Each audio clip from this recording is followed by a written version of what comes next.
Salut! J'espère que vous allez bien. Moi, ça va très bien. On se retrouve dans cette dernière vidéo sur les blessures de l'âme. Donc, ça va concerner la blessure d'injustice. Je l'ai travaillé, du coup, comme d'habitude, un petit peu avant de faire la vidéo. En fait, j'ai à cœur de vous partager le maximum d'informations réelles et concrètes. Je ne peux pas inventer des choses, je ne suis pas concerné par toutes les blessures. Donc, je travaille avec le soutien de ChatGPT, des bouts de livres, de ma connaissance, de mon savoir, de mon parcours. Donc, je fais au mieux pour vous partager le maximum de valeur. Donc voilà, donc on va commencer par la blessure d'injustice.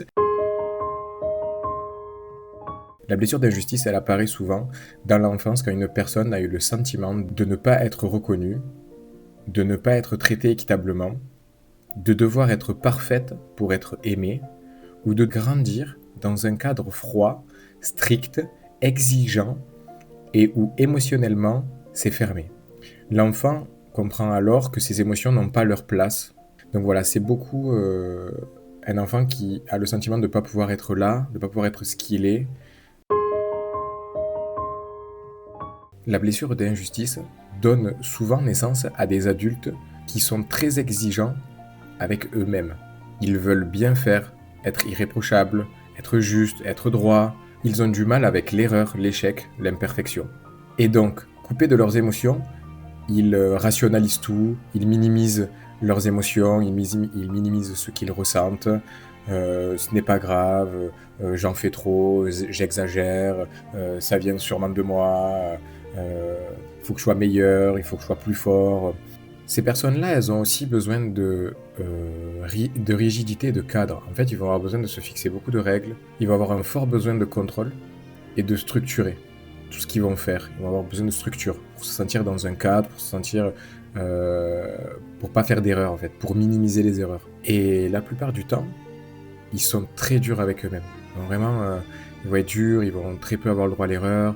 Et des fois, ça peut même être amené vers les autres. Ils peuvent être durs avec eux, mais aussi avec les autres. Ça peut créer une distance émotionnelle avec ses partenaires. Souvent, ils vont se protéger et ils vont essayer de se montrer invulnérables. Ils vont, ils vont être froids, ils vont être distants, ils vont faire attention à eux et ils vont se montrer invulnérables que ça ne les atteint pas, je suis fort, je souffre pas. Et ils peuvent aussi amener à des conflits où ça peut être la cause, c'est pas juste. C'est pas juste ça, c'est pas juste que tu me fasses vivre ça, c'est pas juste ces choses-là, etc. Voilà, ils peuvent amener des conflits en lien avec ça. La première chose, ça serait de réapprendre à ressentir. Accepter les émotions qui arrivent, prendre le temps de ressentir ce qu'on vit, de ressentir les émotions qu'on a, de relâcher la pression que vous pouvez vous donner pour être irréprochable, pas aller à l'échec. On peut se dire que on n'a pas besoin d'être irréprochable pour être aimé.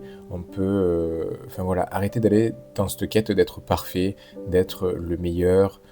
Relâcher cette pression qu'on peut se mettre à vouloir être très bon, être irréprochable. Et en dernier, être encore tolérant avec soi, être plus agréable, plus doux, être moins dur, quoi. Parce que c'est en lien avec le fait de se mettre la pression, prendre les choses avec plus de douceur, avec plus de calme, et voilà, prendre le temps d'analyser les choses, prendre le temps d'analyser ce qu'on ressent, accepter qu'on ressente ça, accepter que des fois on fasse des erreurs, qu'on soit pas parfait, que les autres non plus. Donc voilà, on a fait le tour sur la blessure d'injustice et c'était la dernière. Elle est pas très grande, il n'y a pas grand chose, mais après ça reste essentiel. Et comme je vous l'avais dit dans les autres blessures, les trois blessures, la trahison, l'humiliation et l'injustice, elles découlent beaucoup des deux principales qui sont l'abandon et le rejet. Je pense que l'important c'est de prendre conscience qu'on vit énormément de choses liées à l'abandon et le rejet et l'important ça va être surtout de travailler ça. Là je vous donne les informations pour que vous les ayez et pour vous essayer de voir où est-ce que vous vous situez. Pardon. Où est-ce que vous vous situez?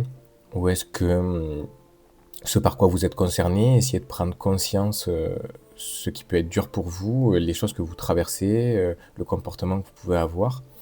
Euh, je vais aussi vous faire un doc ou un slide, je vous le dirai en post YouTube, pour que vous ayez la trace écrite de tout ce qu'on a pu aborder avec les blessures de l'âme.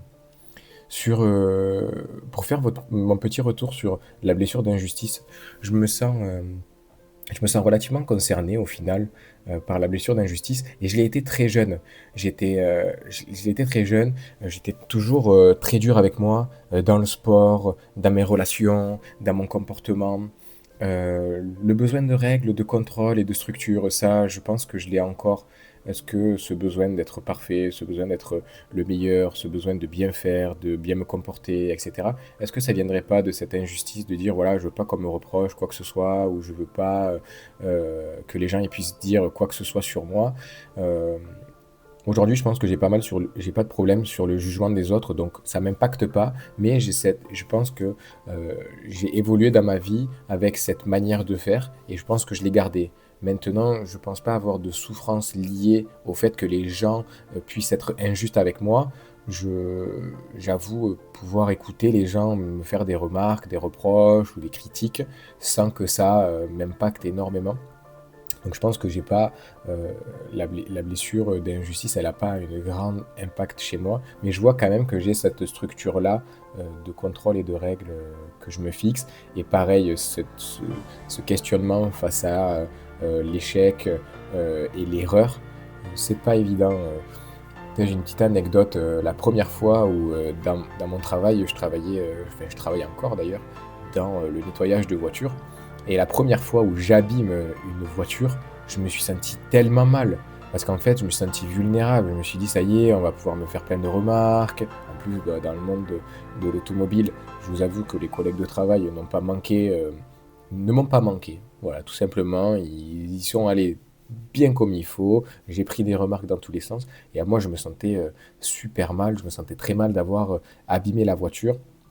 Mais en fait, c'est pas juste parce que j'ai abîmé la voiture. C'est ce sentiment-là d'avoir fait une erreur, ce sentiment-là d'avoir fait une connerie et d'avoir du mal à assumer, d'avoir fait ça, d'avoir du mal. J'ai été très dur avec moi, mais pourquoi t'as fait ça? Enfin, je ruminais énormément à ce moment-là et, euh, et j'ai mis une bonne journée de travail pour arriver à passer à autre chose. J'étais bloqué dedans, alors que ben, l'erreur, elle est humaine, ça peut arriver, et ça arrivera encore.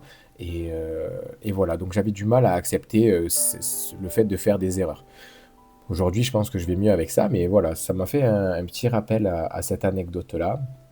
Euh, voilà, je pense aussi que ce qui fait que j'avais eu ça, je pense que ma mère étant assez stricte et où on ne peut pas être là émotionnellement, enfin, je pense que mes émotions n'étaient pas acceptées étant petit. Je pense que je me suis renfermé sur moi et j'ai appris à faire attention à moi, à me protéger et donc à moins écouter mes émotions ou qu'elles prennent moins de place, etc. Voilà. Donc je pense que ce qui est en lien, c'est surtout ma mère qui m'a sûrement fait avoir ce sentiment-là d'injustice plutôt que mon père. Mais voilà, pour vous faire un point par rapport à moi. J'aimerais en profiter là, pour comme on clôture les blessures de l'âme, j'aimerais en profiter pour vous dire que ça n'a pas été simple pour moi de tourner ces vidéos sur les blessures de l'âme, de par le manque de maîtrise du sujet. Je me sentais très concerné par les miennes, mais au final, je vois que je suis un peu dans toutes, comme la plupart des personnes, avec plus ou moins de volume. Mais ça n'a pas été très simple pour moi de structurer mes vidéos, de scripter les vidéos, de travailler sur des vidéos euh, essayer d'être prêt en gros à tourner la vidéo. Donc ça n'a pas été simple pour moi, je préfère être plus dans du spontané comme là, je peux avoir à vous parler, communiquer avec vous, dire ce que j'ai à dire. C'est beaucoup plus simple pour moi. Je vais revenir dans les prochaines vidéos avec beaucoup plus d'introspection, beaucoup plus de partage de mes réflexions, de ce que je suis en train de vivre, de ce que je traverse, de ce que j'entreprends, de la vision des choses de ma vie, pourquoi je fais ces choses-là. Voilà, je vais revenir dans les prochaines vidéos sur ça, qui me correspond beaucoup mieux. Je pense que je referai quelques passages sur des séquences structurées parce que c'est des points qui sont importants et que j'ai à apprendre de ça. Donc voilà, ça sera vraiment du partage, essayer de réfléchir sur un sujet que je vais découvrir avec vous et peut-être carrément je le découvrirai en vidéo pour vous en parler et comme ça on le fera en même temps. Mais voilà, du coup, ça n'a pas été simple. Les blessures de l'âme, ça n'a pas été quelque chose de simple.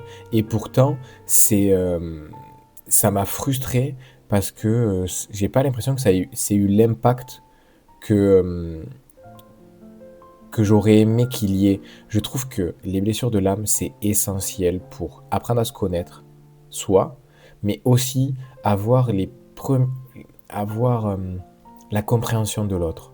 Quand on voit certains comportements de personnes qui nous entourent qui nous sont chers ou que on a à cœur de les aider, mais en fait on voit des petits signes de aïe, cette personne-là, elle a du mal avec l'injustice. Ok, bon l'injustice, ça comprend ça, ça, ça, qu'est-ce qu'elle a besoin? Et là, boum, là je peux apporter une aide concrète, une aide réelle à des personnes qui sont importantes pour moi.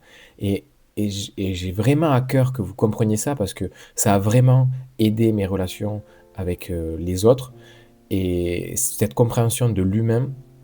Donc voilà, les blessures de l'âme, c'est super essentiel de comprendre ça, de le connaître. Et si on a à cœur d'être un bon humain, et si on a à cœur d'aider les gens, et si on a à cœur d'être des belles personnes pour nos proches, je pense que ça en fait partie pour mieux les comprendre, mieux les aider, mieux les écouter, mieux les accompagner, mieux les soutenir. Voilà, on parle vraiment leur langage, on parle vraiment avec ce que eux ils traversent, comprendre ce que eux vivent. Et c'est purée d'essentiel, quoi. Et ça m'a vraiment frustré d'avoir l'impression que ça n'est pas l'impact que j'ai voulu y mettre. Et je vais parler du deuxième point que je trouve qui est important dans les relations avec les autres, c'est les langages de l'amour. Les langages de l'amour, c'est aussi une grande richesse dans le social, dans les relations humaines. On va l'aborder prochainement pour que vous ayez, pareil, je vous ferai un doc. J'ai vraiment à cœur que cette chaîne, ça soit un partage de réflexion, un partage de savoir, que ça soit vous vers moi, moi vers vous. Je suis très enthousiaste de ça et j'ai vraiment très à cœur d'aider un maximum de personnes et d'être là pour un maximum de personnes. Je peux aussi rebondir sur qu'est-ce qui a fait que j'ai créé la chaîne YouTube. Je le vois en fait autour de moi. J'apporte une écoute, j'apporte une compréhension, j'apporte une communication envers les autres qui, je pense, est très bonne et qui fait beaucoup de bien. Et en fait, j'ai eu beaucoup de retours autour de moi, dans le travail ou avec mes proches, qui me disent Jérém, c'est super bien, mais tu devrais faire ça, tu devrais faire ci, etc. Et je me suis dit, bah, pour toucher le plus de nombre possible, le plus de personnes, ça serait de me lancer sur YouTube et d'essayer de ramener de l'humain euh, ici, enfin, de faire en sorte que les gens en soient mieux entre nous, que nos relations s'améliorent et qu'on améliore notre vie sur Terre et qu'on s'améliore à nous le sentiment de se sentir bien à vivre, quoi. On le voit autour de nous, les gens sont tristes, les gens sont aigris, les gens sont agacés, les gens peuvent être méchants. Il y en a certains qu'on rencontre qui sont apaisés, qui sont heureux,